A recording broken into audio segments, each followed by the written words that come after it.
Elle a tout eu, la beauté, le pouvoir, l'amour du plus grand roi d'Europe. Pendant 13 ans, cette femme a régné sur Versailles comme une reine sans couronne. Louis XIV lui a donné 7 enfants, des millions de livres, un palais dans le palais. Mais en 1680, tout s'effondre. Une enquête s'ouvre à Paris. On arrête une empoisonneuse. Sous la torture, elle parle. Des noms surgissent, des secrets remontent à la surface. Et soudain, l'impensable. Le nom de la favorite du roi apparaît dans les procès-verbaux.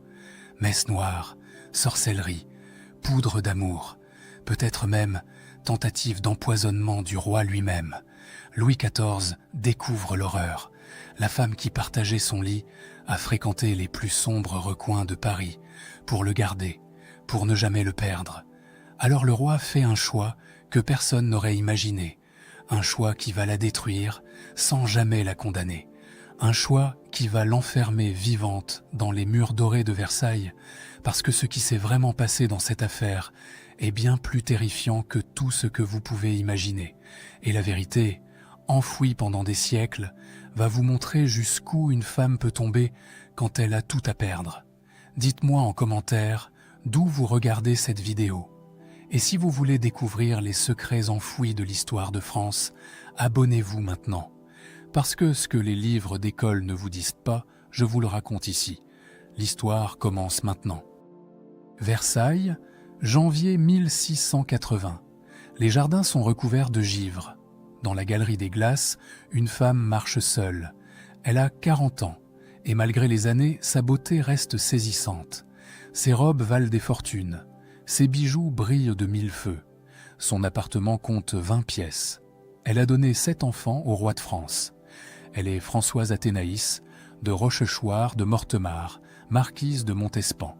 Et ce soir, elle sait que tout est en train de s'écrouler. 13 ans plus tôt, cette femme était déjà à Versailles, mais elle n'était qu'une dame d'honneur de la reine, mariée à un noble de province, presque invisible dans la foule des courtisans.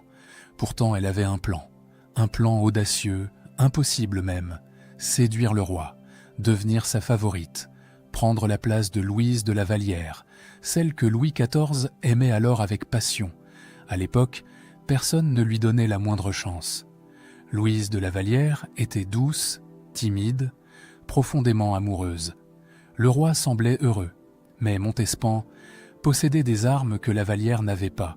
Son intelligence était redoutable, son esprit brillait dans les salons, sa conversation enchantait, et sa beauté, selon tous les témoignages de l'époque, était absolument parfaite.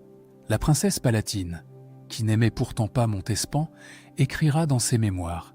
Elle était d'une beauté parfaite. Elle commandait au roi comme une épouse légitime, et parfois même davantage. Un autre courtisan notera, quand elle entrait dans une pièce, tous les regards se tournaient vers elle. Elle irradiait une puissance que même la reine n'avait pas. En 1667, l'impossible se produit. Louis XIV tombe amoureux de Montespan, follement, totalement. Il délaisse Louise de la Vallière. Il installe Montespan dans les plus beaux appartements du château. Il lui offre des fortunes. Il lui donne des enfants qu'il finira par légitimer. Et surtout, il l'écoute sur les nominations à la cour, sur les décisions politiques, sur les choix diplomatiques. Pendant 13 ans, Montespan règne. Elle n'est pas reine, mais elle a plus de pouvoir que la reine elle-même. Marie-Thérèse d'Autriche, l'épouse officielle de Louis XIV, est reléguée au second plan. C'est Montespan qui décide qui obtient une charge, qui reçoit une pension, qui est admis dans le cercle du roi. Les ambassadeurs étrangers viennent la saluer. Les ministres cherchent son soutien. Les artistes lui dédient leurs œuvres. Ses revenus annuels dépassent les 2 millions de livres. Pour vous donner une idée, un ouvrier de l'époque gagne environ 300 livres par an. Montespan possède des châteaux, des domaines, des rentes sur toute la France. Elle emploie des centaines de domestiques. Ses robes sont brodées d'or et de pierreries. Ses repas sont des festins, dignes d'un roi. Mais il y a un problème que Montespan connaît depuis le début. La faveur royale ne dure jamais éternellement. Louis XIV est un homme puissant, entouré des plus belles femmes de France. Et Montespan vieillit. À 40 ans, à l'époque, une femme est déjà considérée comme âgée. Les rides commencent à marquer son visage. Son corps, après 7 grossesses, n'a plus la perfection de sa jeunesse. Et puis, il y a cette autre femme, Françoise d'Aubigné, veuve Scarron. En 1676, Montespan l'a elle-même fait venir à Versailles pour s'occuper de ses enfants illégitimes. C'était une décision pratique. La veuve Scarron était pauvre, discrète, pieuse. Elle ne représentait aucune menace. Ou du moins, c'est ce que Montespan croyait. Mais très vite, quelque chose change. Le roi commence à passer du temps avec Madame Scarron. Pas pour la séduire, au début, du moins.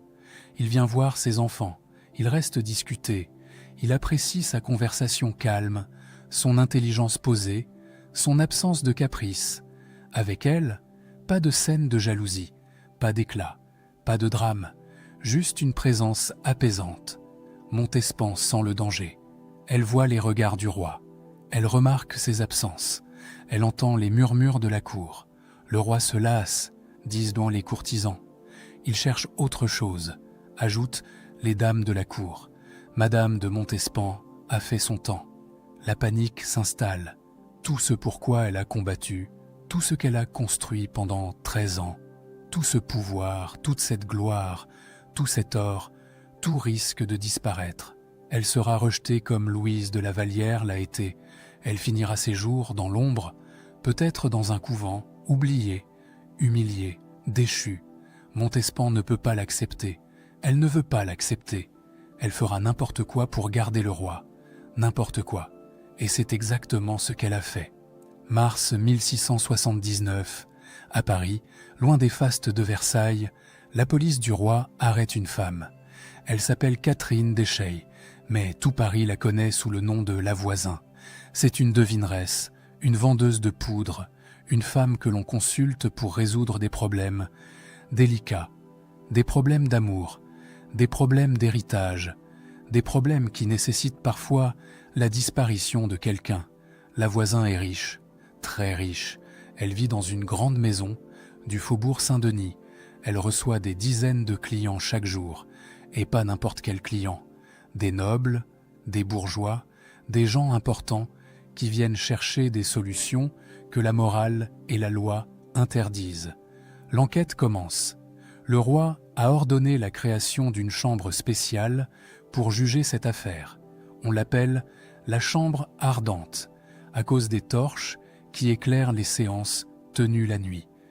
À sa tête, Nicolas de la Reynie, le lieutenant général de police de Paris, un homme rigoureux, incorruptible, méticuleux.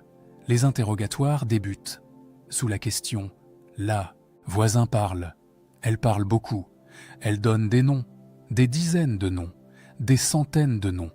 L'aristocratie française découvre avec horreur que certains de ses membres les plus respectables ont fréquenté cette femme pour des filtres d'amour, pour des poudres de succession, pour des messes noires. Oui, vous avez bien entendu, des messes noires, célébrées par des prêtres défroqués, dans des caves sombres de Paris, sur le corps de femmes nues, avec des invocations au diable, avec des sacrifices d'enfants nouveau-nés. Louis XIV est horrifié, mais il ordonne à la Reynie de continuer. Il veut la vérité, toute la vérité. Il veut savoir jusqu'où va cette corruption, jusqu'où descend cette pourriture qui ronge son royaume. Et c'est là que tout bascule. Juillet 1680, la Voisin, sous la torture, prononce un nom que personne n'attendait, un nom qui va tout changer. Madame de Montespan. Quand Nicolas de la Reynie lit ce nom dans le procès-verbal, il reste figé. Madame de Montespan, la favorite du roi, la mère de 7 enfants royaux, la femme la plus puissante de France après la reine. Ce nom ne peut pas apparaître dans cette enquête. C'est impossible, c'est impensable, mais les témoignages continuent, ils s'accumulent, ils se précisent, et la Reynie comprend qu'il n'a pas le choix, il doit informer le roi. Immédiatement, imaginez la scène. Louis XIV, le roi Soleil, l'homme le plus puissant d'Europe, reçoit ce rapport dans son cabinet privé. Il lit, et au fur et à mesure qu'il avance dans les pages, son visage se transforme. La stupeur, l'incrédulité, puis l'horreur. La voisine affirme que Madame de Montespan est venue la voir pour la première fois en 1667, exactement l'année où elle a séduit le roi. Ce n'est pas un hasard. Montespan voulait des poudres d'amour, des filtres pour attirer l'attention de Louis XIV, pour le détourner de Louise de la Vallière, pour le rendre fou d'elle. Mais ce n'est que le début. D'autres témoins sont interrogés. Un prêtre défroqué, l'abbé Guibourg, un homme sinistre décrit par les témoins comme ayant le regard du diable lui-même. Sous la question, il confirme tout. Ouais, il a célébré des messes pour Madame de Montespan, des messes noires, des messes sacrilèges. Les détails qu'il donne sont glaçants. Montespan se rendait dans une maison discrète de Paris. Elle s'allongeait sur une table, nue. Guibourg officiait au-dessus d'elle. Il prononçait des invocations au diable.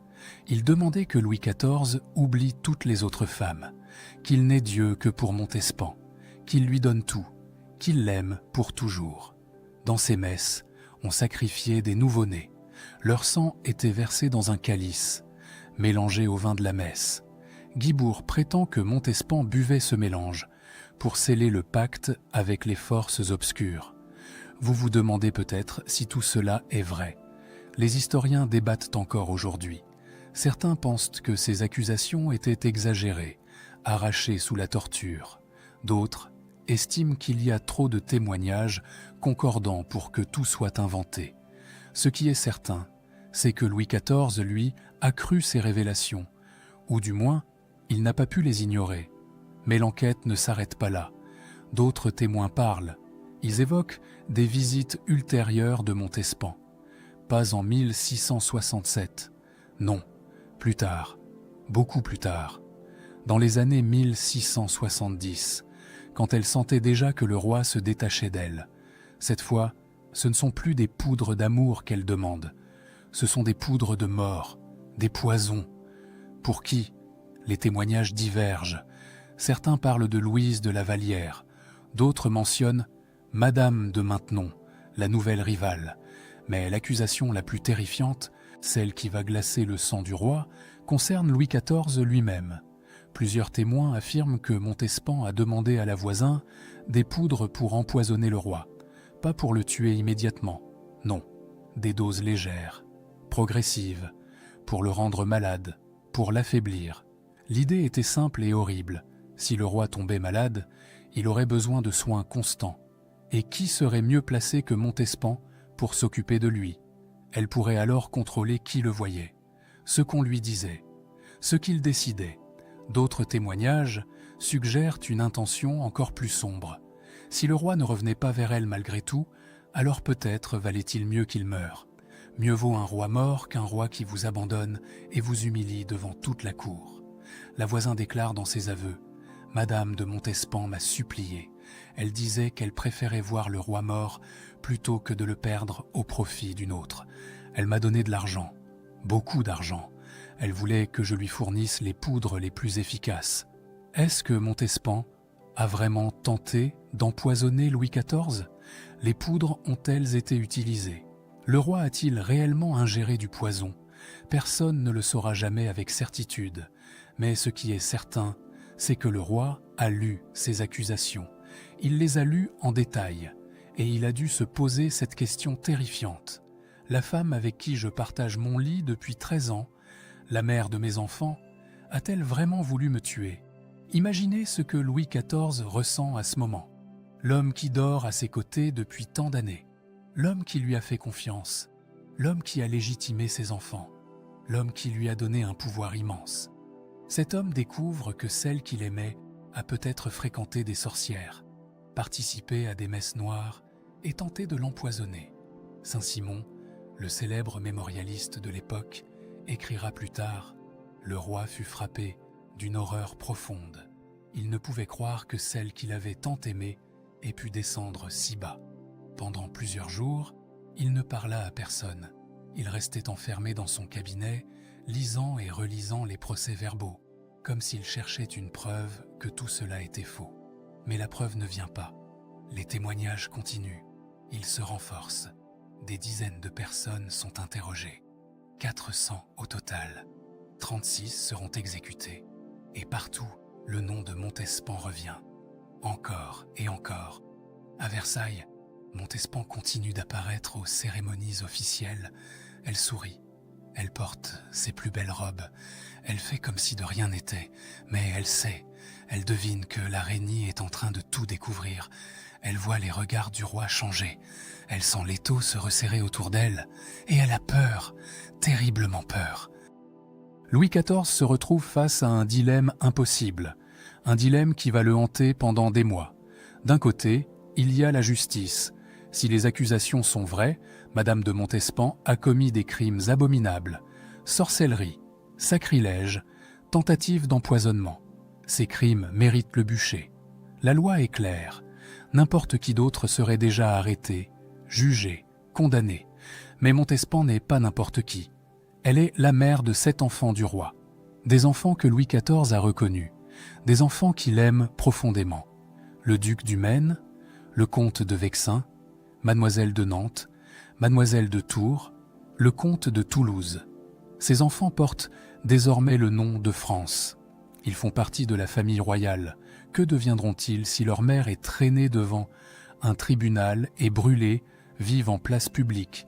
Et puis il y a la monarchie elle-même. Louis XIV a construit son règne sur une image de perfection. Il est le roi soleil, le monarque absolu choisi par Dieu. Comment peut-il expliquer à la France, à l'Europe entière, qu'il a partagé le lit d'une sorcière pendant 13 ans, qu'il a été aveuglé, qu'il a été manipulé, qu'il a peut-être été empoisonné? Le scandale serait dévastateur.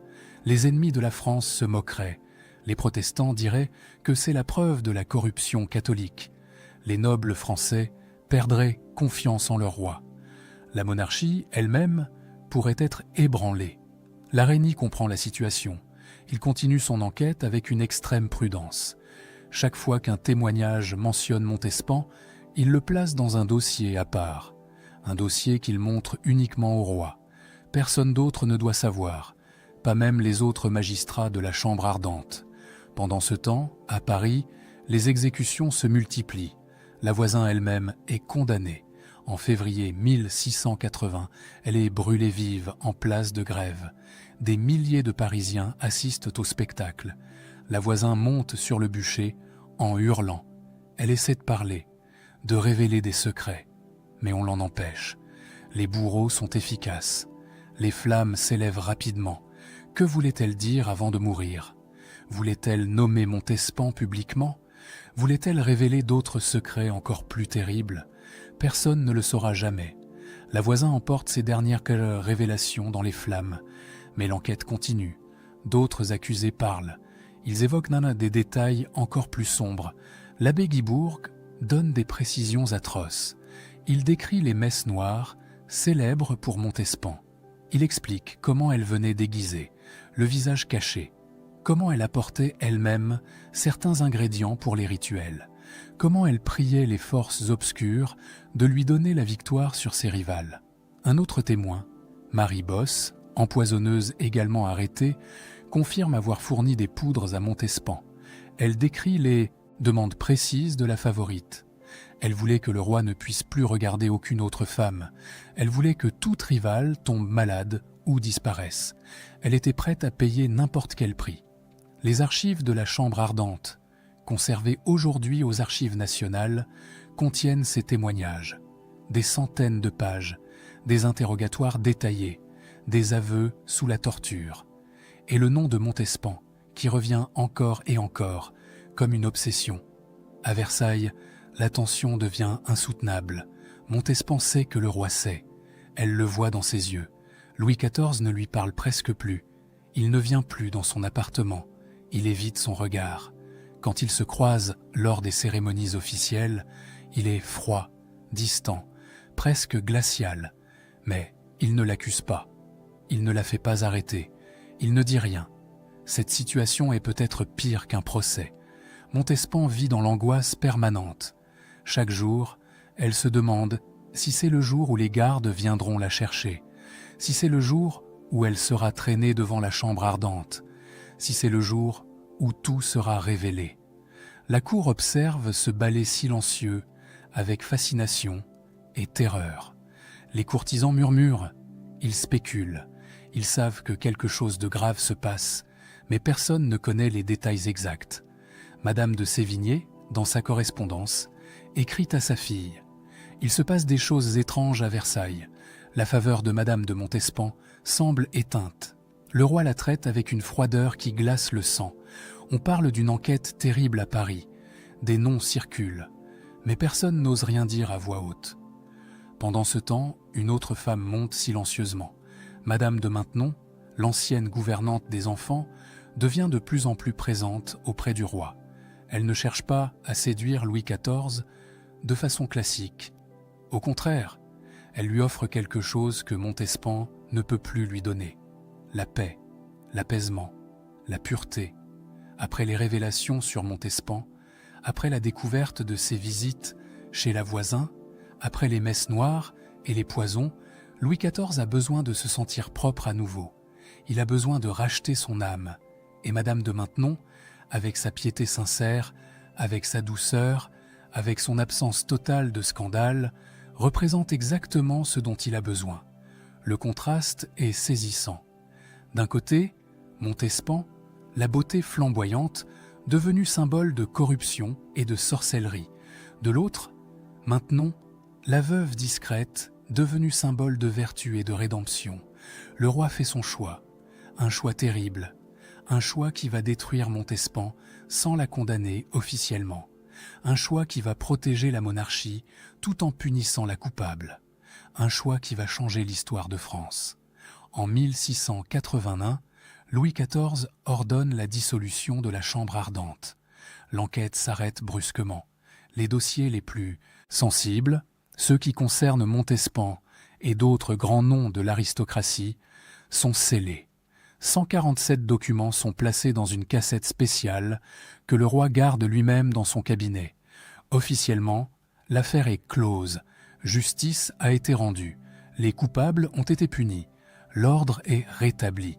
Mais la vérité, tout le monde la connaît à Versailles. Montespan n'a pas été jugé, mais elle est condamnée quand même à quelque chose de pire qu'un procès. La punition que Louis XIV inflige à Madame de Montespan est d'une cruauté raffinée. Il ne l'arrête pas, il ne l'exile pas, il ne la condamne pas publiquement. Non, il fait quelque chose de bien plus terrible. Il l'oblige à rester à Versailles, à vivre dans son palais, à assister aux cérémonies, à sourire, à faire semblant que rien n'a changé, alors que tout le monde sait que tout a changé. C'est une mort sociale, une agonie publique. Montespan garde ses appartements, elle garde ses domestiques, elle garde même ses revenus, du moins une partie. Mais elle perd l'essentiel, elle perd le roi, elle perd son influence, elle perd son pouvoir, elle perd sa raison d'être. Louis XIV ne vient plus jamais dans sa chambre. Jamais. Leur relation intime s'arrête du jour au lendemain. Après 13 ans de passion, après 7 enfants, après des milliers de nuits partagées, le roi tourne la page, définitivement, sans explication publique, sans scène, sans drame. Il arrête simplement de la voir. À la cour, le message est clair. Montespan n'est plus la favorite. Elle n'est plus rien. Les courtisans qui se pressaient devant sa porte disparaissent. Les demandes d'audience s'arrêtent. Les cadeaux ne viennent plus. Les artistes ne lui dédient plus leurs œuvres. C'est comme si elle était devenue invisible. Un courtisan de l'époque écrit dans son journal « Madame de Montespan est devenue une ombre à Versailles. Elle marche dans les couloirs comme un fantôme. Les gens détournent le regard quand ils la croisent. Personne ne lui parle plus, sauf par obligation. C'est une morte vivante dans un palais de vivants. » Imaginez ce que cela représente pour une femme qui a régné pendant 13 ans, une femme qui décidait des carrières, qui distribuait les faveurs, qui était courtisée par toute l'aristocratie française. Du jour au lendemain, elle devient une paria, non pas officiellement, mais dans les faits. Le plus cruel, c'est qu'elle doit continuer à paraître aux cérémonies. Le roi l'exige. Elle doit être présente aux messes, aux soupers, aux bals, aux promenades dans les jardins. Elle doit jouer son rôle de mère des enfants royaux. Elle doit sourire quand on lui parle. Elle doit faire comme si tout était normal. Et pendant ce temps, elle voit Madame de Maintenon prendre sa place, pas officiellement, pas avec le même éclat, mais de façon bien plus profonde. Maintenon devient la confidente du roi, celle à qui il parle de tout, celle dont il cherche les conseils, celle qui l'apaise, qui le console, qui le guide. En 1683, quelque chose d'incroyable se produit. La reine Marie-Thérèse meurt. Et quelques mois plus tard, dans le plus grand secret, Louis XIV épouse Madame de Maintenon. Un mariage morganatique, c'est-à-dire un mariage qui ne donne pas à Maintenon le titre de reine, mais qui fait d'elle l'épouse légitime du roi devant Dieu. Montespan assiste à cette transformation en silence. Elle voit l'homme qu'elle a aimé, l'homme pour qui elle a tout sacrifié, y compris peut-être son âme, épouser une autre femme. Une femme qu'elle avait elle-même fait venir à Versailles. Une femme qu'elle avait jugée inoffensive. L'ironie est cruelle. Montespan a fréquenté des sorcières pour garder le roi. Elle a participé à des messes noires. Elle a peut-être tenté de l'empoisonner. Et tout cela pourquoi? Pour le perdre finalement au profit d'une veuve pieuse qui n'a utilisé aucune magie, aucune poudre, aucun sortilège. Juste la bonté, la patience et la vertu. Les années passent. Montespan reste à Versailles, prisonnière dorée de sa propre chute. Elle vieillit, sa beauté se fane, ses cheveux blanchissent, son corps s'alourdit. Elle, qui était la plus belle femme de France, devient une femme ordinaire, puis une femme âgée. Ses enfants, eux, prospèrent. Le duc du Maine devient un prince du sang. Le comte de Toulouse fait une brillante carrière militaire.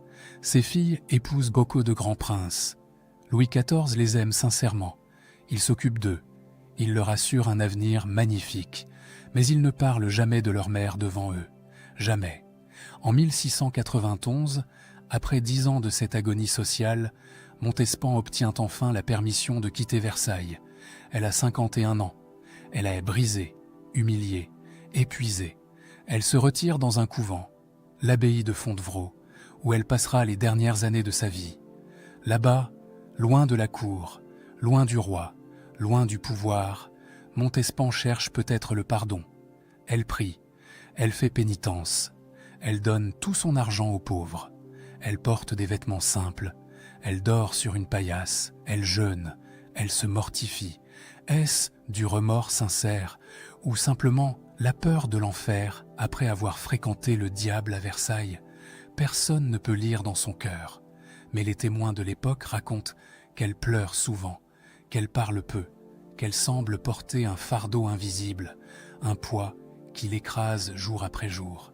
Une religieuse qui l'a côtoyée écrit « Madame de Montespan a l'air d'une femme hantée. Elle se réveille la nuit en criant. Elle demande pardon à Dieu pour des fautes qu'elle ne nomme jamais. Elle semble terrifiée par la mort, comme si elle savait ce qui l'attend de l'autre côté. » En mai 1707, Madame de Montespan meurt à 66 ans. Elle s'éteint dans sa cellule de religieuse, entourée de quelques sœurs. Pas de faste, pas de cérémonie grandiose, pas de cortège royal, juste une mort discrète, presque anonyme, pour celle qui avait régné sur Versailles. À Versailles, quand on annonce la nouvelle au roi, Louis XIV ne dit rien. Il hoche simplement la tête.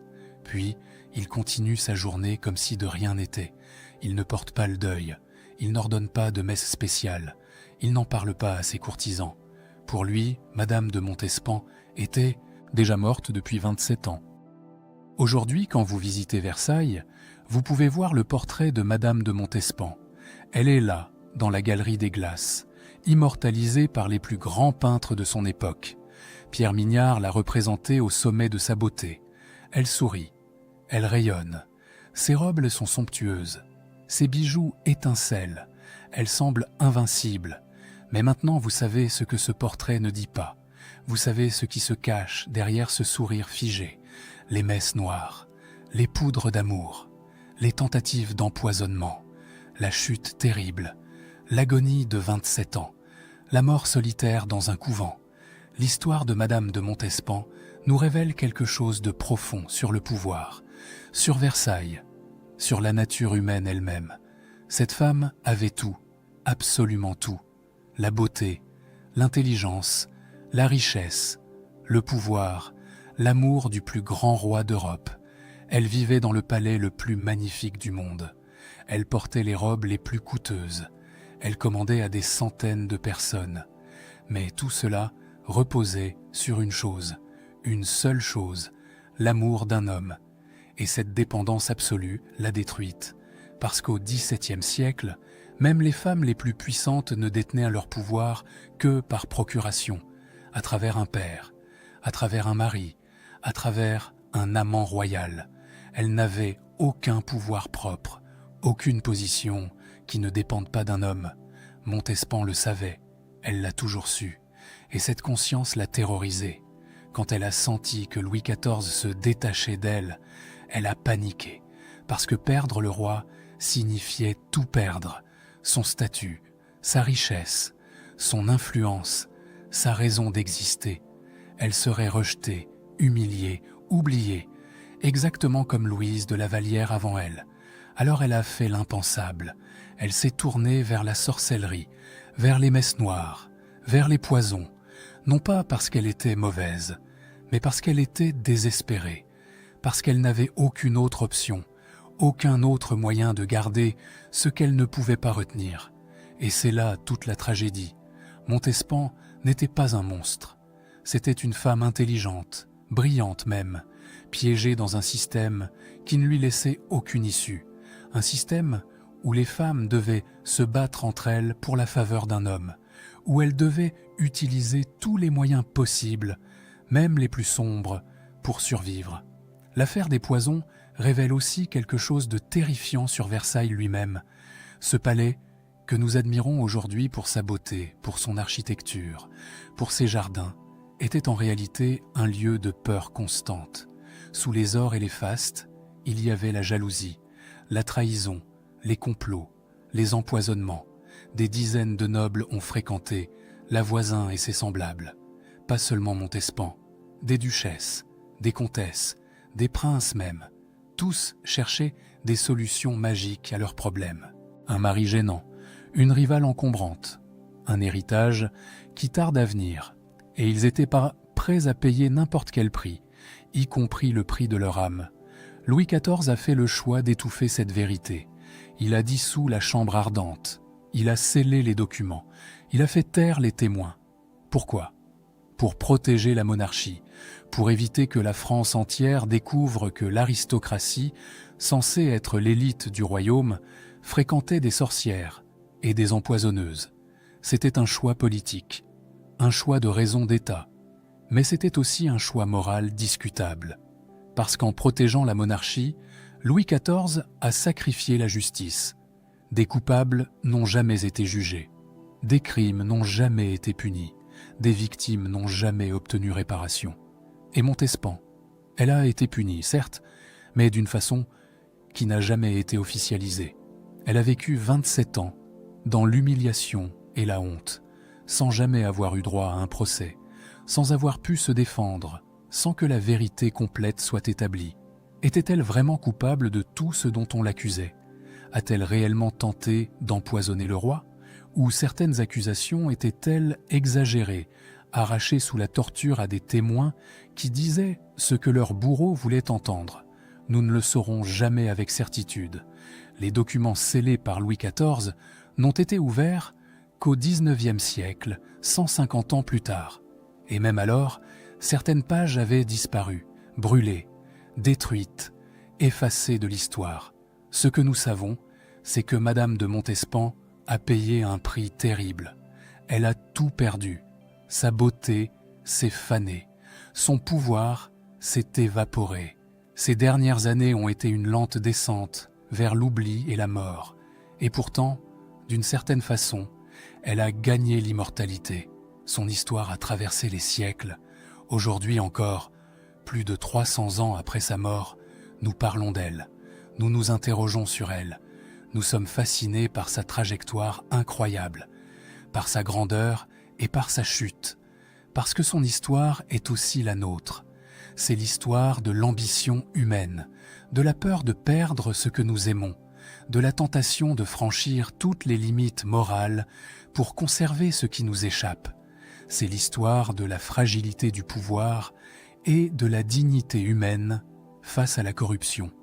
Quand vous regarderez à nouveau les images de Versailles, ces jardins parfaits, ces salons dorés, ces miroirs étincelants, souvenez-vous. Souvenez-vous que derrière cette perfection apparente se cachaient des secrets terribles, des femmes désespérées qui cherchaient des sorcières dans les ruelles sombres de Paris, des messes noires célébrées pour obtenir l'amour d'un roi, des poisons mélangés à la nourriture royale. Souvenez-vous de Madame de Montespan, cette femme qui avait tout et qui a tout perdu, cette femme qui a cru pouvoir acheter l'amour éternel auprès des forces obscures, cette femme qui a découvert que certains prix sont trop élevés, même pour une favorite du roi Soleil. Son histoire nous rappelle que le prestige, aussi éclatant soit-il, peut reposer sur des fondations de cendres, que les secrets, même enterrés dans les archives royales, finissent toujours par ressurgir, et que l'humanité, à toutes les époques, reste capable du meilleur comme du pire. Le secret qui a détruit Madame de Montespan n'était pas seulement celui des messes noires ou des poisons, c'était le secret de sa propre fragilité, de sa dépendance absolue, de sa peur de n'être rien sans le roi. Et ce secret-là, finalement, l'a dévorée vivante.